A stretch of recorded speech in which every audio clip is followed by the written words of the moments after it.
सभी बच्चों को मेरा राम राम। आई होप आपकी पढ़ाई, आपकी जिंदगी, आपका घर परिवार, आपकी सेहत सब कुछ अच्छा चल रहा होगा।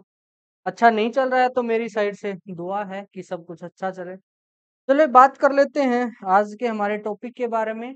ये है lecture number 5 of mole concept unit 1, 11th word. Chemistry की यूनिट 1 मोल कंसेप्ट का ये 5th लेक्चर है। अगर आपने अब तक पहले 4 को नहीं देखा है तो सबसे पहले उन 4 को देख के आए। उन 4 के अंदर हमने बात करी थी सबसे पहले मैटर के बारे में, मैटर क्या है, उसको कैसे क्लासिफाई करते हैं। सेकंड लेक्चर के अंदर हमने बात करी थी about atomic mass, molecular mass, molar mass, ये तीनों क्या क्या है। लेक्चर 3 और 4 जो था वो हमारा एक ऐसा टॉपिक था जो फिजिक्स के अंदर भी है, केमिस्ट्री के अंदर भी है, यानी दोनों का कंबाइन था वो, इसलिए कंबाइन लेक्चर थे आपके। के अंदर हमने बात की थी about unit conversion. I think वो सबसे जरूरी लेक्चर है क्योंकि वो पूरी 11th 12th या जब तक आप पढ़ोगे तब तक वो काम आएगा। उनको देखने के बाद अब बारी आती है हमारे नेक्स्ट टॉपिक की। आज के लेक्चर में हम दो टॉपिक को कवर करने जा रहे हैं। एक तो about the sub atomic particles और दूसरा है मोल कंसेप्ट, जहां से स्टार्ट होता है ये मोल कंसेप्ट केमिस्ट्री में हम कैसे यूज करते हैं। तो चलिए शुरू करते हैं। सबसे पहले हम बात कर लेते हैं अबाउट सब एटॉमिक पार्टिकल्स। इसकी सब एटॉमिक पार्टिकल्स। डाल्टन चाचा ने एक बात कही थी, वो बात क्या थी कि एटम ना सबसे छोटा पार्टिकल है किसी भी सब्सटेंस का। जैसे आपने लोहा ले लिया, लोहे का सबसे छोटा टुकड़ा कर दो, वो सबसे छोटा टुकड़ा आपका क्या हो जाएगा, एटम हो जाएगा। उससे ज्यादा टुकड़े आप उसके नहीं कर सकते। लेकिन टॉपिक का नाम है सब एटॉमिक पार्टिकल, यानी एटम से भी छोटे पार्टिकल। इसके एटम के ही वो क्या क्या है, बाद में डिस्कवरी हुई तो पता चला कि हमारे पास 3 सब एटॉमिक पार्टिकल्स है। वो 3 सब एटॉमिक पार्टिकल कौन कौन से, यस आपने सुना होगा इलेक्ट्रॉन, सेकंड आपने सुना होगा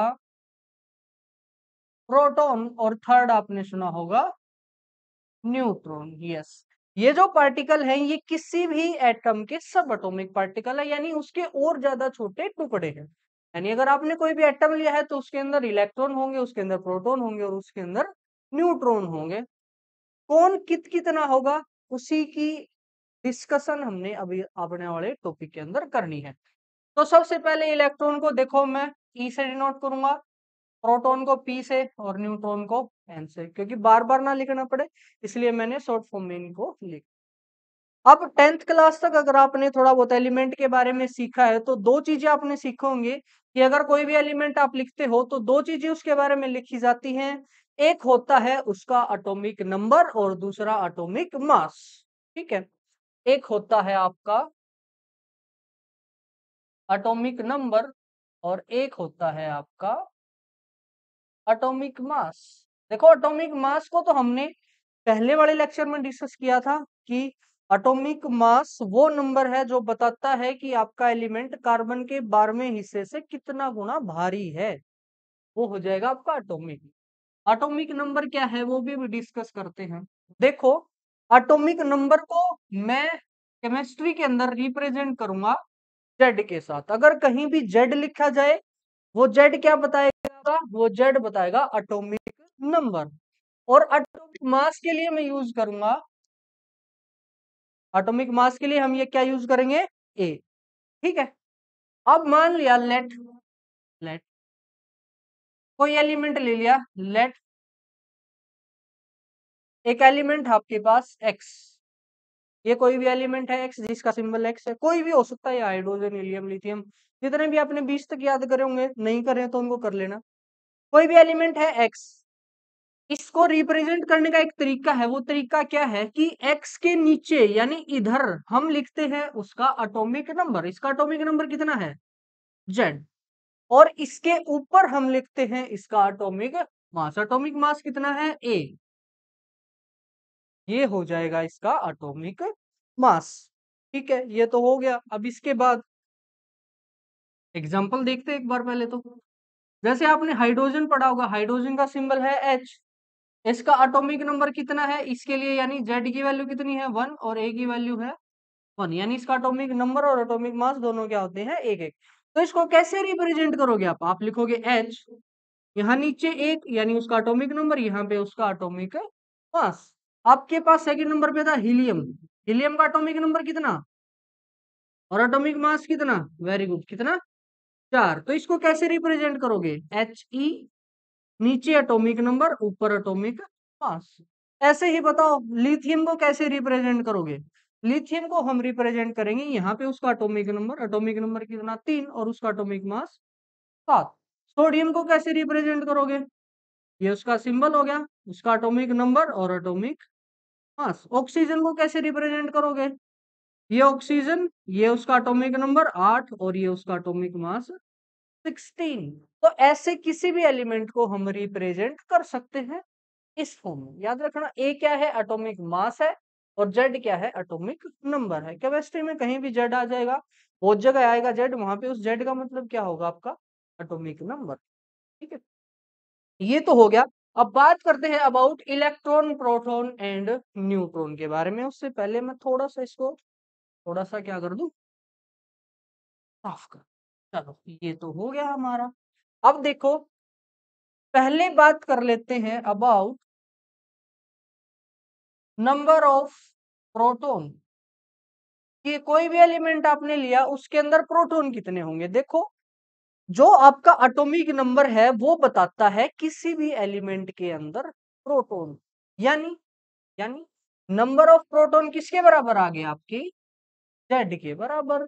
बहुत सिंपल है, नंबर ऑफ प्रोटॉन किसके बराबर, जेड के बराबर। एग्जांपल, आपके पास हीलियम है 2 4, बताओ उसके अंदर नंबर ऑफ प्रोटॉन कितने हैं, इसके अंदर प्रोटॉन कितने हैं, जो इसका एटॉमिक नंबर है, इसका एटॉमिक नंबर कितना है 2। Very good. आपके पास सोडियम है, सोडियम 11 23, बताओ इसके अंदर नंबर ऑफ प्रोटॉन कितने हैं, जल्दी जल्दी। जो उसका एटॉमिक नंबर है वही हो जाएगा उसका एटॉमिक, उस नंबर ऑफ प्रोटॉन कितने, 11। सिंपल है। ऑक्सीजन का बताओ या नाइट्रोजन का बताओ, नाइट्रोजन 7 14, बताओ इसके अंदर नंबर ऑफ प्रोटॉन कितने हैं, जल्दी जल्दी, वेरी गुड। प्रोटॉन कितने हो गए, ये तो बहुत इजी हो गया। थोड़ा सा मुश्किल कर लेते हैं। आपके पास है H2O, यस वाटर, वाटर के अंदर बताओ प्रोटॉन कितने हैं। अब इस केस में हम क्या करेंगे, हम सभी एलिमेंट के, सभी एटम के प्रोटॉन को अलग अलग कैलकुलेट कर लेंगे और फिर उनको जोड़ देंगे। जैसे बताओ हाइड्रोजन के अंदर कितने प्रोटॉन होते हैं, हाइड्रोजन के अंदर प्रोटॉन होते हैं, हाइड्रोजन का नंबर है 1, यानी उसके अंदर प्रोटॉन भी 1। तो हाइड्रोजन के अंदर हो गए प्रोटॉन 1, और हाइड्रोजन है कितने सर 2, इसलिए यहाँ पे क्या आ गया 2। प्लस में हाइड्रोजन खत्म, ऑक्सीजन, जल्दी जल्दी, ऑक्सीजन के अंदर प्रोटॉन कितने, यानी ऑक्सीजन का एटॉमिक नंबर कितना, ऑक्सीजन का एटॉमिक नंबर है सर 8, और ऑक्सीजन है कितने 1, तो 1 को गुणा में लिखने का कोई मतलब है नहीं।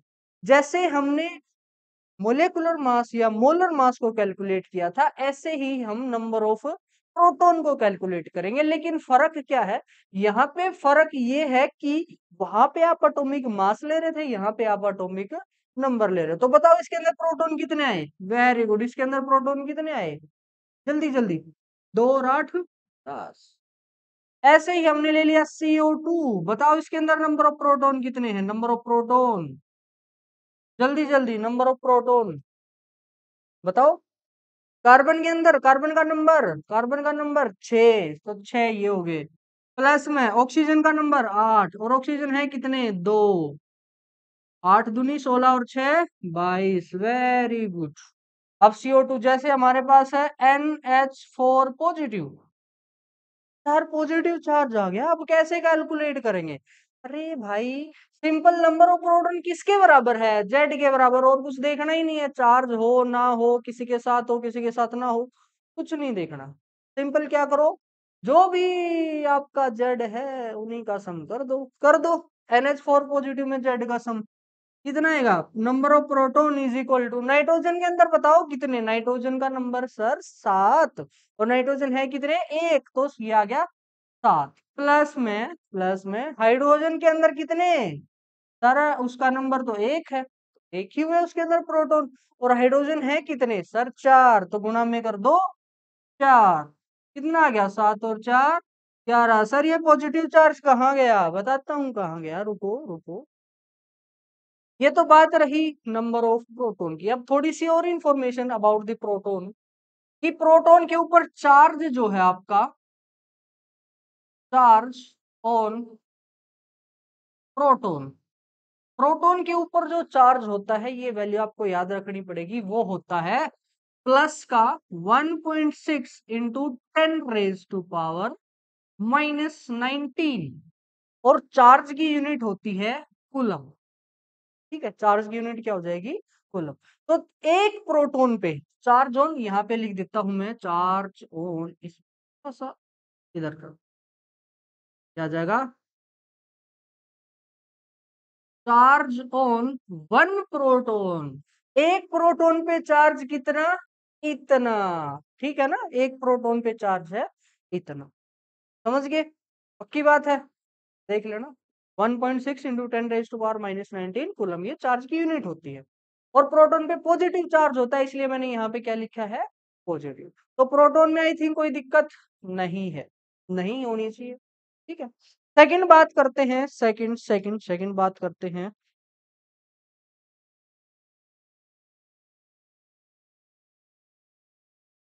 सेकंड बात करते हैं, यहाँ पे मैं कहाँ लिख दूं, यहाँ लिख दूं। ये तो हो गया नंबर ऑफ प्रोटॉन। चलो इसको एक बार हटा देते हैं, हटा देते हैं, इनको अलग करो, यहाँ पे करते हैं नंबर ऑफ न्यूट्रॉन। अब देखते हैं नंबर ऑफ न्यूट्रॉन, न्यूट्रॉन यानी एन। वो देखो किसके बराबर हो जाएगा, नंबर ऑफ न्यूट्रॉन आपका हो जाएगा, नंबर ऑफ न्यूट्रॉन, बस क्या करो, एटॉमिक मास के अंदर से एटॉमिक नंबर को घटा दो। एटॉमिक मास था ए, एटॉमिक नंबर है जेड, यानी ए माइनस जेड करोगे आप, तो वो क्या हो जाएंगे आपके नंबर ऑफ न्यूट्रॉन। समझ गए, ए माइनस जेड कर देना है। करो, इसके अंदर बताओ न्यूट्रॉन कितने, बताओ न्यूट्रॉन, इसी के अंदर न्यूट्रॉन कितने, जल्दी जल्दी। इसमें से घटा दो, ये बड़े में से घटा दो छोटा, सिंपल, 4 में से 2 गया सर 2, वेरी गुड। इसके अंदर 23 में से 11 गया, number of neutron is equal to 12। इसके अंदर बताओ 14 में से 7 गया, न्यूट्रॉन कितने आ गए, 7, वेरी गुड। ये तो इजी थे ना, बस एटॉमिक मास में से आपने क्या घटा देना है, नंबर को घटा देना है। अब नेक्स्ट बात करते हैं H2O के बारे में। H2O केस में, अच्छा उससे पहले आप क्या करो, H के अंदर बताओ कितने न्यूट्रॉन, H के अंदर बताओ जल्दी जल्दी। ऊपर वाले में से क्या करो, नीचे वाला घटा दो।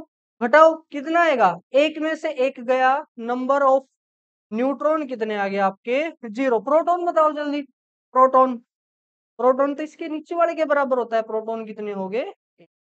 तो यहां से आपका एक क्वेश्चन रेडी हो गया, वो क्वेश्चन क्या है, कि जो हाइड्रोजन है ना, हाइड्रोजन 1 1, ये वाला, ये वाला, ये एकमात्र ऐसा एटम है या एकमात्र ऐसा एलिमेंट है जिसके अंदर कोई भी न्यूट्रॉन नहीं होता। बाकी सबके अंदर न्यूट्रॉन आए हैं ना, आए हैं, बिल्कुल आए हैं। एकमात्र हाइड्रोजन ही ऐसा होगा जिसके अंदर न्यूट्रॉन, न्यूट्रॉन नहीं आएगा। ठीक है, तो यहां से क्वेश्चन बन सकता है कि ऐसे एलिमेंट का नाम बताओ जिसके पास न्यूट्रॉन होते ही नहीं है। तो आप बोलोगे सर हाइड्रोजन 1 1। देखो 1 1 कहना जरूरी है, क्यों जरूरी है इससे आगे मैं एक्सप्लेन करूंगा, टेंशन। चलो ये तो हो गया। अब बताओ H2O के अंदर बताओ न्यूट्रॉन कितने, अब न्यूट्रॉन बताओ, न्यूट्रॉन जल्दी जल्दी, कैसे, सेम ऐसे ही कैलकुलेट करना है। H के अंदर न्यूट्रॉन निकाल लो, कितने H हैं वो देख लो, H के अंदर न्यूट्रॉन कितने, सर 0। अभी भी कैलकुलेट किया है, हाइड्रोजन है कितने, 2, प्लस में ऑक्सीजन के अंदर न्यूट्रॉन, ऑक्सीजन का सर नंबर 8, मास 12, तो मास में से नंबर गया, सॉरी 16 और 8, 16 में से 8 गया सर, 8 ही आ गया ये तो आपका आंसर कितना आ गया, 8। CO2 के अंदर बताओ जल्दी जल्दी, CO2 के अंदर, मैं इधर लिख देता हूँ, चलो, नंबर ऑफ न्यूट्रॉन कितने हो गए CO2 के अंदर, जल्दी जल्दी, सी के अंदर बताओ न्यूट्रॉन। सर सी का एटॉमिक मास तो है 12 और नंबर है 6, तो 12 में से 6 गए, कितने आ गए? 6 प्लस में सर ऑक्सीजन में, ऑक्सीजन का नंबर तो 18 बात 16 और मास 8, 16 में से 8 गए 8, 8 आ गए। 8 और 6 14, ऐसे नहीं करना है। ऑक्सीजन देखो भैया 2 है, तो इसकी मल्टीप्लाई किसके साथ? 2 के साथ, तो 8 दूनी 16 और 6 22। Very good. इसके अंदर बताओ सर, इस पे तो चार्ज आ गया, इस पे कैसे करेंगे? अरे कुछ चार्ज तो मैंने जिक्र ही नहीं किया अब तक। चार्ज का कुछ लेना देना नहीं होता है प्रोटॉन और न्यूट्रॉन के केस में। अब बताओ इसके अंदर न्यूट्रॉन कितने आए, जल्दी जल्दी। न्यूट्रॉन इज इक्वल टू, जल्दी जल्दी बताओ। एन के अंदर सर एन का नंबर 14, सॉरी मास 14, नंबर 7, 14 में से 7 गए 7, चलो 7 तो इसके अंदर हो गए 7। प्लस में हाइड्रोजन के अंदर, सर हाइड्रोजन के अंदर तो होते ही नहीं है, तो प्लस 0, कितना आंसर आ गया? 7। Very good. तो क्या आप इलेक्ट्रॉन, सॉरी इलेक्ट्रॉन नहीं सीखा है, इलेक्ट्रॉन को छोड़ के कौन कौन बच गए? प्रोटॉन और न्यूट्रॉन। क्या इन दोनों को निकालना सीख गए? सीख गए ना, पक्की बात है। चलो एक चार्ज और बता देता हूं मैं, यहाँ पे लिख देता हूं, चार्ज ऑन 1 न्यूट्रॉन। किसी भी न्यूट्रॉन पे चार्ज आपका होता है 0, यानी उसके ऊपर कोई भी चार्ज नहीं होता। आप चाहे 1 ले लो, 50 ले लो, 100 ले लो, number of charge on electron कितना हो गया आपका? 0। यानी एक तो चार्ज हो गया प्रोटॉन पे, न्यूट्रॉन पे कोई भी चार्ज नहीं है। चलो ये थे आपके। अब बात कर लेते हैं अबाउट नंबर ऑफ इलेक्ट्रॉन, तो उसके लिए मुझे इसको साफ करना पड़ेगा। लास्ट आ गया हमारा नंबर ऑफ, कौन सा बच गया? Number of electrons. Number of electrons, इसको किससे डिनोट करोगे? ई से। वो देखो किसके बराबर हो जाएगा? Number of electron is equal to, number of electron is equal to number of proton. Electron किसके बराबर हो जाएंगे? Number of proton on neutral, on neutral body, या फिर न्यूट्रल एटम आप यूज करो, न्यूट्रल पीसी एटम बोल लो, न्यूट्रल एटम, या फिर आप यूज करो स्पीसी, स्पीसीज। स्पीसीज की जब भी बात करूंगा, पहले लेक्चर में बात करी थी ना, जब भी स्पीसी वर्ड लिखूंगा उसका मतलब होता है एटम, मोलिक्यूल या फिर आयन। ठीक, यानी देखो अगर आपके पास न्यूट्रल एटम है ना, न्यूट्रल एटम यानी जिसके ऊपर कोई चार्ज नहीं आपको दिखाई दे रहा, उसके अंदर नंबर ऑफ इलेक्ट्रॉन किसके बराबर होंगे? जितने उसके अंदर नंबर ऑफ प्रोटॉन है उतने ही उसके ऊपर क्या होंगे? इलेक्ट्रॉन्स होंगे। ठीक है, सिंपल बात। और जब चार्ज आ जाए, देखो उसके लिए मैं 2 पॉइंट लिखवा देता हूं, आपको पता भी होगी कि जब भी किसी भी एटम को हम इलेक्ट्रॉन देंगे, हम इलेक्ट्रॉन देंगे किसी एटम को, तो उसके ऊपर चार्ज आएगा नेगेटिव। जैसे मान लो हम किसी से पैसे लेते हैं, हमारे ऊपर कर्जा आएगा ना, और कर्जे को हम बोलते हैं नेगेटिव। और जब हम किसी को पैसा देंगे, तो हमारे दया होगी ना, वो दया भावना या कुछ दान समझ लो, हमारे ऊपर कैसा चार्ज आएगा? पॉजिटिव। यानी जब भी if electrons are lose by PC, SPECI, if electron is loose by Pc, then it will acquire positive charge. तो उसके ऊपर कैसा चार्ज आ जाएगा? पॉजिटिव चार्ज आ जाएगा। ठीक है। और दूसरी बात, if electron are gained by species, then it will acquire negative charge. तो उसके ऊपर कैसा चार्ज आ जाएगा बच्चे? Negative charge. सर कैसे, समझ में नहीं आया। देखो मैंने बताया कि कोई बॉडी न्यूट्रल है, यानी उसके ऊपर कोई चार्ज नहीं है, तो उसके ऊपर जितने इलेक्ट्रॉन है उतने ही क्या होंगे? प्रोटॉन। और दूसरी बात, यहां से एक और नोट पॉइंट मैं लिख देता हूं कि charge on electron, E negative का मतलब इलेक्ट्रॉन, चार्ज ऑन इलेक्ट्रॉन हो जाएगा आपका minus 1.6 into 10⁻⁻19 coulomb. Simple. Electron पे चार्ज देखो प्रोटॉन के बराबर ही है, लेकिन प्रोटॉन और इलेक्ट्रॉन में फर्क क्या है, सिर्फ और सिर्फ साइन का। उसके ऊपर होता है पॉजिटिव चार्ज और इसके ऊपर है नेगेटिव चार्ज, बस इतना सा ही फर्क है। अब समझो ये कोई मेरी बॉडी है, ठीक है। अब पक्की बात है इस बॉडी जो है, ये जो बॉडी है, कोई भी चीज हुई वो किसी न किसी एटम से मिलकर बनी होगी, उसके एटम्स होंगे। अगर एटम्स है तो उसके पास प्रोटॉन भी होंगे और उसके पास इलेक्ट्रॉन भी होंगे। अब मान लिया इसके पास 10 इलेक्ट्रॉन है और 10 ही इसके ऊपर क्या है, प्रोटॉन है, तो क्या होगा, 10 negative charge 10 positive charge, overall charge कितना, यानी आपने 10 रुपए किसी को देने हैं, 10 रुपए किसी से लेने हैं, तो आपके ऊपर चार्ज कितना, 0। यानी अगर, या फिर इसके ऊपर चार्ज कितना आ जाएगा, इसके ऊपर चार्ज आ जाएगा 0। या फिर मैं इसी बात को दूसरे वे से कह सकता हूं, अगर किसी के ऊपर चार्ज 0 है ना, तो नंबर ऑफ इलेक्ट्रॉन और नंबर ऑफ प्रोटॉन क्या होंगे, बराबर होंगे। और इसी चीज को मैंने यहाँ पे लिखा है कि अगर बॉडी न्यूट्रल होगी, यानी उसके ऊपर चार्ज 0 होगा, तो जितने उसके पास इलेक्ट्रॉन है उतने ही उसके पास क्या होंगे, प्रोटॉन होंगे। अब देखो अगर मैं इसके अंदर से इलेक्ट्रॉन निकाल लूं, सेम बॉडी के अंदर से मैंने क्या करा, इलेक्ट्रॉन को लूज कर दिया, इलेक्ट्रॉन को कर दिया लूज। कैसे, इसके पास 10 इलेक्ट्रॉन थे, मैंने कितने कर दिए, 8 इलेक्ट्रॉन, और इसके पास हो गए 10 प्रोटॉन। अब सोचो, प्रोटॉन को ऐसे लिख दे। अब सोचो आपने क्या करना है, आपने 8 रुपए किसी के देने हैं और 10 रुपए किसी से लेने हैं, तो ओवरऑल आपके पास कितने पैसे हैं, 10 किसी से लेने हैं, 8 किसी को देने हैं, तो आपके पास कितने पैसे, 2 रुपए बच गए ना, 2 रुपए आपके पास बच गए, यानी इसके ऊपर चार्ज कितना आ जाएगा, इसके ऊपर चार्ज आ जाएगा प्लस 2 इलेक्ट्रॉन के बराबर, क्योंकि ये इलेक्ट्रॉन लिख लो प्रोटॉन लिख लो आपकी मर्जी है, लेकिन एनसीईआरटी ने हर जगह इलेक्ट्रॉन लिख रखा है, तो हम इसलिए इलेक्ट्रॉन ही लेके चलेंगे। इसका रीजन भी मैं आगे दूंगा क्यों लिखते हैं, समझ गए। हमने बॉडी के अंदर से इलेक्ट्रॉन को क्या कर दिया, लूज कर दिया, तो उसके ऊपर कैसा चार्ज आ जाएगा, पॉजिटिव। या दूसरे तरीके से जो हम सोच सकते हैं, इसके पास पॉजिटिव चार्ज ज्यादा बच गया, नेगेटिव चार्ज कम बच गया, तो ओवरऑल कैसा चार्ज आपका आ गया, पॉजिटिव। ठीक है।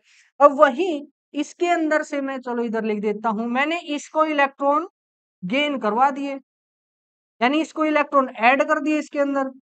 मान लो इसके पास हो गए 15 इलेक्ट्रॉन और 10 प्रोटॉन। अब आपने 15 किसी के देने हैं और 10 किसी से लेने हैं, ओवरऑल कितने रुपए आपके पास है, सर 5 रुपए तो मैंने किसी को देने ही है, यानी इसके ऊपर चार्ज कितना आ गया, इसके ऊपर चार्ज आ गया आपका -5 इलेक्ट्रॉन के बराबर, -5 इलेक्ट्रॉन। यानी अगर किसी को इलेक्ट्रॉन दोगे तो उसके ऊपर कैसा चार्ज आ जाएगा, नेगेटिव। तो यहाँ पे सेम काम हमने कर लेना है। अगर किसी के ऊपर चार्ज आपको दिखाई दे रहा है, तो सबसे पहले आप देखोगे, आप वहां से अंदाजा लगाओगे या तो इसको इलेक्ट्रॉन दे रखे हैं या इलेक्ट्रॉन इससे ले रखे हैं। और दूसरी बात, हम इलेक्ट्रॉन को ही ट्रांसफर कर सकते हैं, ना हम प्रोटॉन को ट्रांसफर कर सकते, ना हम न्यूट्रॉन को ट्रांसफर कर सकते। ठीक है, ये इनकी प्रॉपर्टी है। ये मैं अपनी साइड से कुछ नहीं कह रहा हूँ, बहुत सारे एक्सपेरिमेंट करे गए जहां पे देखा गया कि सिर्फ और सिर्फ किसी भी एटम के अंदर से हम इलेक्ट्रॉन को ट्रांसफर कर सकते हैं। ये 100% ट्रू नहीं है, क्योंकि कुछ जो अपनी न्यूक्लियर रिएक्शन होती है उसके अंदर ये लो फॉलो नहीं होता, वहां हम न्यूट्रॉन को भी इधर से उधर ट्रांसफर कर देते हैं, वो अलग बात है। चलो ये हो गया। अब हम प्रो इलेक्ट्रॉन को इधर से उधर ट्रांसफर करते हैं, तो इसलिए मैंने ये जो डेफिनेशन लिखी है ये भी किसकी फॉर्म में लिखी है, डेफिनेशन की फॉर्म, उस इलेक्ट्रॉन की फॉर्म में लिखी। अब मैंने लिखा H पॉजिटिव। इस H पॉजिटिव का मतलब क्या है, यानी आपके पास एक हाइड्रोजन था और उसके ऊपर पॉजिटिव चार्ज। पॉजिटिव चार्ज कब आता है, जब हम इलेक्ट्रॉन को लूज कर दे, यानी इस हाइड्रोजन ने एक इलेक्ट्रॉन को लूज कर दिया, यानी इस हाइड्रोजन के अंदर से हमने एक इलेक्ट्रॉन को निकाल लिया। +1 लिखा रखा है, इसका मतलब कितने इलेक्ट्रॉन निकाल लिए, एक। अब मैं लिख दू Mg2 पॉजिटिव, इसका मतलब क्या है सर, Mg है, Mg था आपका, उसके अंदर आपने पॉजिटिव चार्ज का मतलब इलेक्ट्रॉन उसके अंदर से निकाल लिए, उसके अंदर से कितने इलेक्ट्रॉन निकाल लिए, 2 चार्ज है तो 2 इलेक्ट्रॉन हमने उसके अंदर से निकाल लिए। अब अगर बात करूं ऑक्सीजन की, ये लिख दिया, इसका मतलब क्या है कि आपके पास एक ऑक्सीजन था, नेगेटिव चार्ज का मतलब आपने उस ऑक्सीजन को इलेक्ट्रॉन दे दिए, यानी जितने उसके पास इलेक्ट्रॉन थे उसके अंदर 2 ऐड कर दो, तो आपके O2 नेगेटिव के अंदर इलेक्ट्रॉन आ जाएंगे। कैसे आएंगे अभी रुक जाओ, मैंने लिखा NO3 नेगेटिव। देखो, जब भी ऐसा लिखो ना आप, किसी भी कंपाउंड या आयन के ऊपर ऐसे चार्ज लिखो, तो ये जो चार्ज है ना, ये पूरे के ऊपर है, ना तो ये O के ऊपर ना ये N के ऊपर, ये पूरे के ऊपर नेगेटिव चार्ज है। यानी जितने इलेक्ट्रॉन इन दोनों के मिला के थे, उसके अंदर एक इलेक्ट्रॉन और हमने ऐड कर दिया, और जब इलेक्ट्रॉन को ऐड करते हैं तो उसके ऊपर चार्ज कैसा आता है, नेगेटिव। अब इन्हीं बातों को आपने उल्टा पुल्टा सोचना है। कैसे कि अगर चार्ज नेगेटिव दे दिया जाए, इसका मतलब उसने इलेक्ट्रॉन को गेन किया है, अगर चार्ज पॉजिटिव दे दिया जाए तो उसने इलेक्ट्रॉन को लूज किया है। और दूसरे तरीके से अगर किसी ने इलेक्ट्रॉन गेन किया है तो उसने उसके ऊपर चार्ज कैसा आएगा, नेगेटिव। ठीक है, अब इन्हीं बातों को यूज करके हम हमारे क्वेश्चन करते हैं, जो भी मैं लिख देता हूँ बोर्ड पे। चलिए करते हैं इन एग्जाम्पल को ट्राई। सबसे पहले आप क्या करोगे, सबसे पहले आप खुद ट्राई करोगे। चलो मैं साइड से हट जाता हूँ। ये स्पीसीज दे रखी है, वहां पे सबसे पहले प्रोटॉन, फिर न्यूट्रॉन और फिर इलेक्ट्रॉन आपने निकालने हैं। ऐसे ही इनके अंदर proton new proton neutron electron ऐसे निकालने हैं, क्योंकि हमने ऐसे ही सीखे हैं। चलो देखते हैं, ट्राई कर लिया होगा आपने। पहला है Li37। इस 37 का मतलब क्या है, 3 है आपका एटॉमिक नंबर, 7 है आपका एटॉमिक मास। तो सबसे पहले प्रोटॉन किसके बराबर होते हैं सर, प्रोटॉन होते हैं एटॉमिक नंबर के। एटॉमिक नंबर 3 है तो प्रोटॉन कितने, 3। न्यूट्रॉन किसके बराबर सर, ऊपर वाले में से नीचे वाला घटा दो, मास में से नंबर घटा दो, कितने आगे, 4। नेक्स्ट है इलेक्ट्रॉन कितने, देखो इलेक्ट्रॉन के लिए सिंपल करना है, जितने प्रोटॉन उतने ही इलेक्ट्रॉन। अगर कोई चार्ज नहीं है, चार्ज पॉजिटिव है तो इलेक्ट्रॉन को कम कर दो, क्योंकि इलेक्ट्रॉन चार्ज पॉजिटिव तब आएगा जब इलेक्ट्रॉन कम होंगे। यहाँ पे कोई चार्ज आपको दिखाई दे रहा है, नहीं चार्ज दिखाई नहीं दे रहा, तो जितने प्रोटॉन उतने ही इलेक्ट्रॉन। Li के अंदर यहाँ पे नंबर ऑफ प्रोटॉन 13, क्योंकि नंबर 13 है। 27 में से 13 गए 14, कोई चार्ज है नहीं, तो ये दोनों बराबर। Ca2 पॉजिटिव के अंदर बताओ, इसके प्रोटॉन कितने, जितना एटॉमिक नंबर है, एटॉमिक नंबर 20। इसके अंदर न्यूट्रॉन कितने हैं, 40 में से 20 घटाओ, कितना, 20।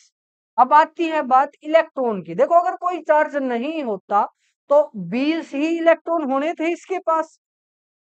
Number of proton number of electron बराबर होते, चार्ज नहीं था।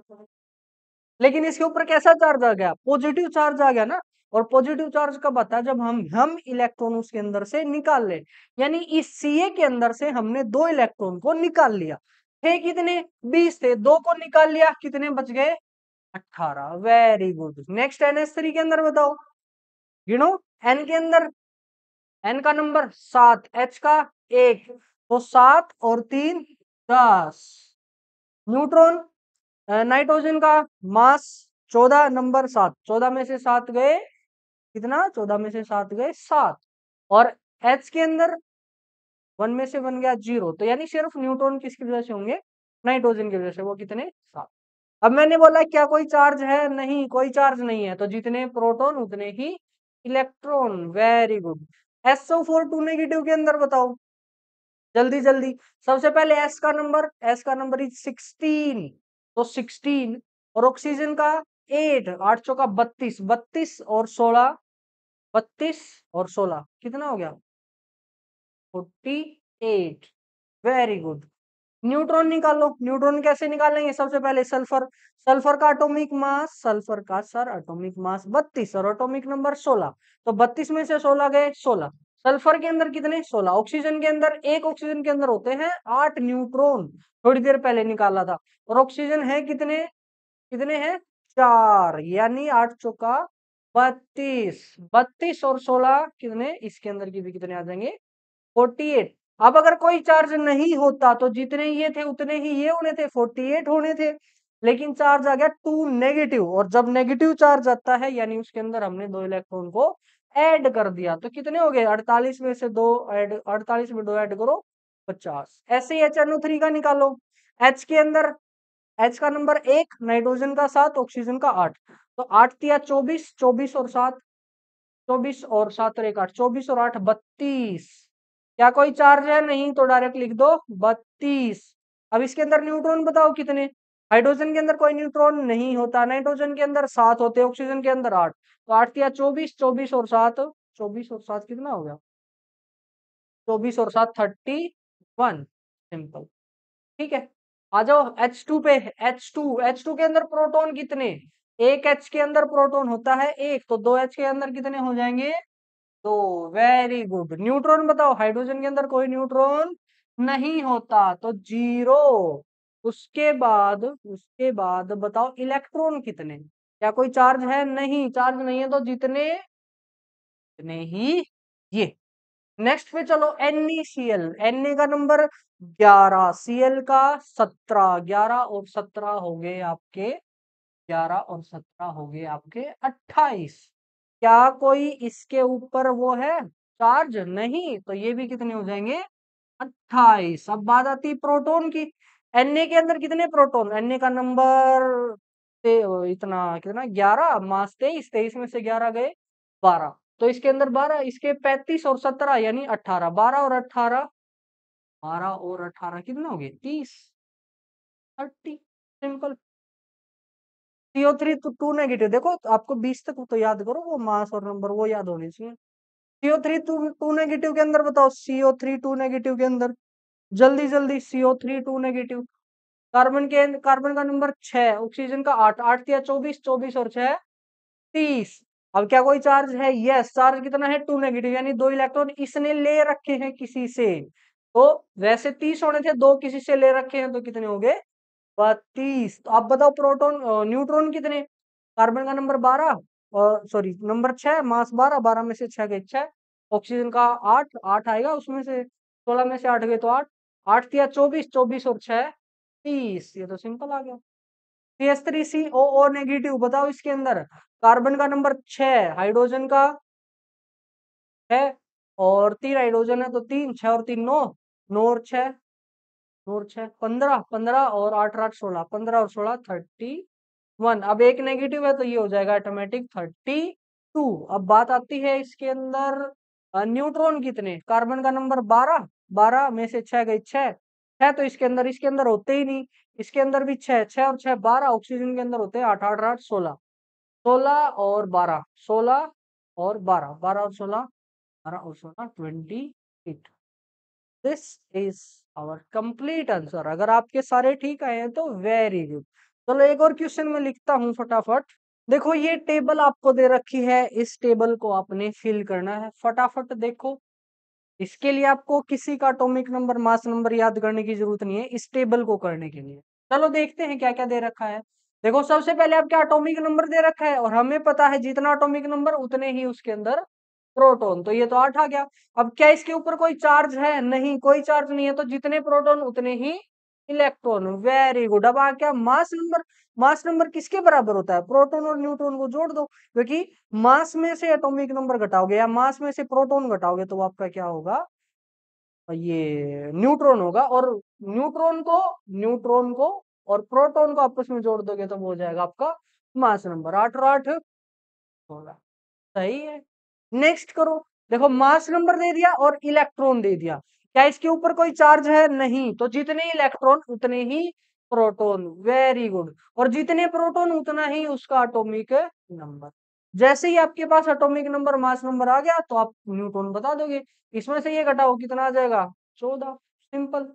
नेक्स्ट है मास नंबर दे दिया और प्रोटॉन। देखो जितने प्रोटॉन उतना ही उसका एटॉमिक नंबर। न्यूट्रॉन किसके बराबर? इसमें से ये घटा दोगे, मास में से नंबर घटाओगे। 35 में से 17 गए 18। ठीक है। अब इलेक्ट्रॉन की बारी है। क्या कोई चार्ज है? यस, चार्ज है। वैसे तो इसके प्रोटॉन जितने हैं उतने इलेक्ट्रॉन होने थे, 17 ही होने थे, लेकिन एक इलेक्ट्रॉन एक्स्ट्रा है क्योंकि नेगेटिव चार्ज है। ये भी कितना आ जाएगा? 18। अब बात आती है Mg2 पॉजिटिव की। इसके अंदर इलेक्ट्रॉन है, न्यूट्रॉन है। अब देखो जितने इलेक्ट्रॉन उतने ही प्रोटॉन, अगर चार्ज ना होता तो। लेकिन चार्ज कितना है? +2, यानी इलेक्ट्रॉन 2 कम हो रखे हैं। एक्चुअल में इलेक्ट्रॉन होने थे 12, उसमें से 2 कम करके कितने बच गए? 10। तो ये कितना आ गया आपका? 12। ठीक है। अगर ये 12 है तो ये भी कितना हो जाएगा? 12। और मास नंबर किसके बराबर होता है? प्रोटॉन और न्यूट्रॉन को जोड़ दो, 12 और 12 24। तो ऐसे करके हमने इस टेबल को फिल कर दिया है। ठीक है, अब एक last information about this topic, वो है चार्ज के बारे में। जी हाँ, के बारे में, चार्ज के बारे में। ठीक है, पॉजिटिव चार्ज, नेगेटिव चार्ज या न्यूट्रल। अब जैसे मैंने लिखा ऑक्सीजन, लिखा O2 लिखा, क्या उसके ऊपर कोई चार्ज दिखाई दे रहा है? नहीं ना। कोई पूछे कि बताओ उसके ऊपर चार्ज कितना है, कितना बोलोगे? 0। अब मैंने पूछा Mg2 पॉजिटिव पे बताओ कितना चार्ज है, कितना बोलोगे? सर इसके ऊपर इतना चार्ज है ना जितना कि 2 इलेक्ट्रॉन के ऊपर चार्ज होता है, हम ऐसा बोलेंगे। Mg2 पॉजिटिव के ऊपर कितना चार्ज है? ये 2 इलेक्ट्रॉन जाने की वजह से हुआ है ना, तो इसके ऊपर चार्ज आ जाएगा, इसके ऊपर चार्ज आ जाएगा कितना? 2 इलेक्ट्रॉन के बराबर। कितना? 2 इलेक्ट्रॉन। और 2 इलेक्ट्रॉन पे चार्ज कितना आता है? 2 गुना में इलेक्ट्रॉन के ऊपर charge 1.6 into 10 raise to power minus 19। अब यहाँ प्लस है तो यहाँ भी क्या आएगा? प्लस आएगा। अब मैंने पूछा CO3 2 नेगेटिव के ऊपर बताओ कितना चार्ज है। ये देखो, अब ये जो हमने देखना है ना, हमने देखना है चार्ज कैलकुलेट करते टाइम, बस ये देखना है कितने इलेक्ट्रॉन है, कितने प्रोटॉन है, कौन कहाँ किधर गया है, वो कुछ नहीं देखना, बस यहाँ देखना। यहाँ पे कितना लिखा है? -2, यानी ये जो चार्ज आएगा ना इस पे, वो कितना चार्ज आएगा इसके ऊपर? जो चार्ज होगा वो कितना होगा? 2 इलेक्ट्रॉन के बराबर होगा, 2 इलेक्ट्रॉन। और 2 इलेक्ट्रॉन पे चार्ज 2 गुणा में 1.6 गुणा 10 की पावर -19 कूलम। अब बात आती है प्लस या नेगेटिव, वो डिपेंड करेगा, यहाँ प्लस है तो यहाँ चार्ज भी प्लस, यहाँ माइनस है तो यहाँ चार्ज भी माइनस, यहाँ पे चार्ज। ठीक है, अब मैंने लिखा NO3 नेगेटिव, बताओ इसके ऊपर चार्ज कितना? वेरी गुड, इस पे चार्ज कितना? 1.6 into 10 raise to power -19 coulomb. मैंने बोला कि 5 NH4 पॉजिटिव पे बताओ चार्ज कितना। तो आपने सिंपली करना है, एक NH4 पे कितना? एक NH4 पॉजिटिव, सिर्फ ये देखना है कितना चार्ज है, 1 इलेक्ट्रॉन के बराबर। 1 इलेक्ट्रॉन पे चार्ज कितना है? इतना। +1 है ना, +1, और चार्ज प्लस है तो इसलिए मैं माइनस नहीं लगा रहा। अब NH4 है कितने? 5, तो इसकी गुणा कर दो किसके साथ में? 5 के साथ में। ये हो जाएगा 5 NH4 positive pay total charge. इस कंसेप्ट को यूज करूंगा मैं अपनी नेक्स्ट टॉपिक में। ठीक है, उससे पहले एक और छोटा सा क्वेश्चन है। वो क्वेश्चन ये कहता है कि आपके पास 4 स्पीशीज दे दी, O2 negative, N3 negative, Na positive, Al3 positive. बताओ इन चारों में से किसके ऊपर सबसे ज्यादा चार्ज है? आपसे पूछ, चारों में से किसके ऊपर सबसे ज्यादा चार्ज? इसके ऊपर कितना चार्ज है? 2 इलेक्ट्रॉन के बराबर। इसके ऊपर 3 इलेक्ट्रॉन के बराबर। इसके ऊपर 1 इलेक्ट्रॉन के बराबर। इसके ऊपर 3 इलेक्ट्रॉन के बराबर। पॉजिटिव है, नेगेटिव है, वो सब बाद की बात है, लेकिन मैग्नीट्यूड वाइज हम देखेंगे इसके ऊपर और इसके ऊपर क्या है? सेम चार्ज है, बस मैग्नीट्यूड का फर्क है, एक पॉजिटिव है और एक नेगेटिव है। लेकिन अगर पूछे कि बताओ इन चारों में से किसके ऊपर सबसे ज्यादा चार्ज है, तो NaN3 नेगेटिव भी आपका आंसर होगा और एल्यूमिनियम 3 पॉजिटिव भी आपका आंसर होगा। तो ये था हमारा इलेक्ट्रॉन, प्रोटॉन और न्यूट्रॉन। आज के लेक्चर को इतना ही रखते हैं क्योंकि थोड़ी सी गर्मी ज्यादा हो रही है। लेक्चर मेरी भी वो एनर्जी फ्लो जो है वो ज्यादा टाइम तक नहीं रहता, इसलिए लेक्चर की क्वालिटी शायद क्या पता डिक्रीज होती हो सकता है। इसलिए मैं सोच रहा हूँ कि ज्यादा लंबे लेक्चर ना देके मैं थोड़े शॉर्ट फॉर्म में लेक्चर दे दूं अभी के लिए, क्योंकि टाइम है हमारे पास, अभी बहुत टाइम है, धीरे धीरे हम कवर कर लेंगे। सर्दियों में थोड़ा सा ज्यादा लंबे लेक्चर कर लेंगे जब भी हमें ऐसा लगेगा कि सिलेबस हमारा कवर नहीं हो रहा है। वैसे भी जून की छुट्टियां होंगी, जो भी आपका बचता है थोड़ा सा स्पीड जून की छुट्टियों में हम देख लेंगे, वहां पे 2-2 लेक्चर कर लेंगे, एक दिन के, एक सुबह एक शाम। ठीक है, चलो अब मिलते हैं नेक्स्ट वीडियो के अंदर। नेक्स्ट वीडियो में जिस भी टॉपिक के बारे में बात करेंगे वो हम बता देंगे। राम राम।